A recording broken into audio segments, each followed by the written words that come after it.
Hey, Travis. Hey, Stephen. Welcome back. How's it going? Has anything changed in your world in the last 2 minutes? It really has not changed in the last 2 minutes. Although I think our guests, it's been a week, so right, yeah. It's exciting. It's exciting. Absolutely. So let's jump right into this next question. I love this next question. Mm-hmm. I've been studying through Exodus with Bay Life and Pastor Mark and you, right. and one of the things that I love about this next question was it goes right to the heart of how we see God and how we see God move. Mm-hmm. So let's jump right into it. It is this. Did God harden Pharaoh's heart, or did Pharaoh harden Pharaoh's heart? Yeah, so this is a question, as we've gone through the book of Exodus, that I have gotten emailed to me in some form or another just multiple times. I think it feels like a minefield. Right. Right? Is it? It doesn't feel like a minefield. It is a minefield. Okay, all right. It's a challenging question. It's a question that God-fearing Christians have answered differently. Mm-hmm. It's a question in which there are... I won't say there's multiple right answers, because there has to be a right answer. But there's a lot of ways that people who love Jesus have answered this. Okay. I think the best answer that I've found comes from an Old Testament scholar named Alec Motyer, who was over in the United Kingdom, has written a lot of good Old Testament commentaries. And what he essentially says is that at any given event, mm-hmm. if we look at it, it's possible to tell two equally true stories about it. Expound. Yeah, so maybe an illustration would help here. So if we go back to the book of Genesis, one of the most famous stories in Genesis is the story of Joseph. I love it. It's a great story. Yeah, Technicolor Dreamcoat. Absolutely. Right? Yeah. Guy gets a coat, mm-hmm. gets sold into slavery by his brothers because they think he's a jerk. Right. He goes to Egypt, mm-hmm. Potiphar's wife, accusations, ends up in prison. Right.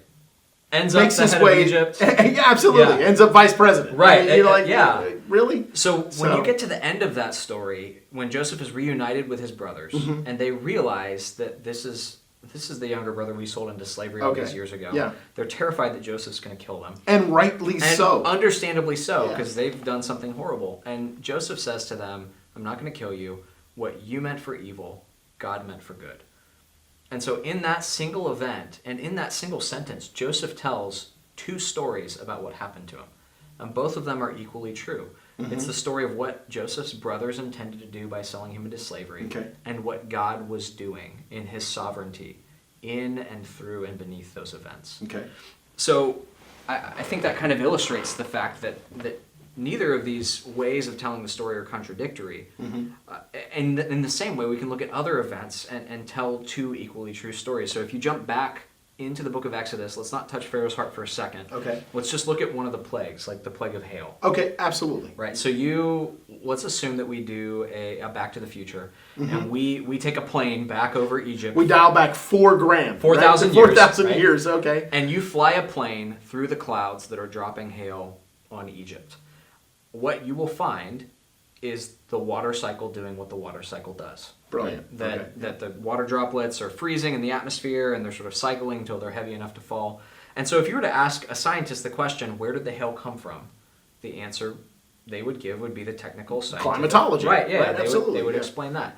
The answer that Exodus gives, which is equally true, mm-hmm. is that God sent hail. This is something that's important for us to understand. The laws of nature are not something that we should think of as existing outside of God and running God's world for him. They're not like a timer that you set in the kitchen. Right. The laws of nature are the ways that God ordinarily governs the world. Like children, I guess, is a good example. Like, a beautiful baby is born and we go, it's a gift from God, it's a gift from God. Mm-hmm. And yet you can talk to a biologist or an OBGYN and they're going to go, here's where this is a pretty raw process. It happens every day. Mom and dad party, and then mm-hmm. great things happen, and then there's an egg and a sperm and mm-hmm. babe, and there we go, baby. Right. And the thing is, one explanation doesn't rule out the other one. Right? Because God is the one who governs the world in such a way that is where children come from. Right. In the same way that God is the one who has set up a world and sustains a world in which these natural processes are how hail is produced. Right? So you can tell two equally true stories of where hail comes from or where babies come from. It's a gift from God, but also there's biological processes. Where did the hail come from? Well, here's the technical scientific explanation, mm-hmm. and yet God is the one who governs the world that way. Right. So if we go back to Pharaoh's heart, there are laws that the human heart plays by. And these are the laws that God uses to govern and sustain the world. It's how God governs and sustains human hearts. What I think experience shows is that when we sin, the next sin becomes easier. So just when we choose not God, or when we choose to walk into something that we know is bad for us, or we know will have negative effects, addiction or whatever, we know that, and we chase it, it gets a little easier the next time. It gets easier and easier. Our hearts become like stone. Okay. You're seeing that happen with Pharaoh. There's three things that are said in Exodus throughout the plagues. Pharaoh's heart was hard. Pharaoh hardened his heart. And then God hardened Pharaoh's heart. And this is what that scholar I mentioned says, is that each of these lines is looking at the same event from a different perspective. It's like a 360 camera, where Pharaoh is choosing to reject God. And the way that the human heart works when we reject God is that it becomes like stone. And each rejection makes the next rejection easier. But the human heart works that way because those are the rules that God has set for how human hearts work. Wow. And so, when you ask the question, did God harden Pharaoh's heart or Pharaoh? Pharaoh's heart is playing by God's rules. And so as Pharaoh chooses not God, Pharaoh's heart does what God says human hearts will do when they reject him, which is that they become like stone. So the question, did God do it or did Pharaoh do it? This sounds like a cop-out, but actually the answer is yes. Just like, are babies the result of biological processes or God? Yes. Did the hail come from the water cycle or God? Yes. Okay. So ultimately, I think what we say is this. There's two equally true ways of explaining an event, and yet one truth is more foundational.